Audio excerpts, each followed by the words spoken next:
Shukor Nongïalam jong Nongsan Hima. Halor ka Jingtmu jong ka seng BJP. Ban Weng no ya ka Jingkyrshan na ka Sorkar Meghalaya Democratic Alliance na kaliang ba ALHEC ubari MLA ka Puntuhor Umkra uloong ba nado ka basdang hi ya ka Jingshimrai Shim da ka Sengkmie na Delhi. Badyamanta hap apshwa lano ka Sengkmie kan Shim ya karai badya karai Shim da Nongïalam bahakli jong ka Sengkmie. Habakali ba na kaliang jong ka Sengkmie klasus ngap jar bad kam iman satya ban Weng no yala di na ka Jingkyrshan ya ka Sorkar MDA na kaliang ba ALHEC uloong maki Nongïalam jong ka Sengkmie ka BJP kimday baki sus ngap jar henry kidon la ki jong kilinti ban Shim ya karai badya karai sa Shim hi da ki Nongïalam jong ka Sengkmie.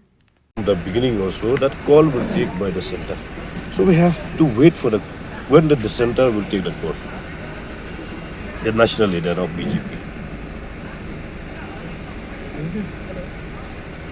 But then sir, it seems central leadership is not in favor of your pulling out from the alliance, because it is the BJP were all stitched this alliance in the beginning just to keep the Congress. They are not kept, the central leaders, they are not keeping quiet.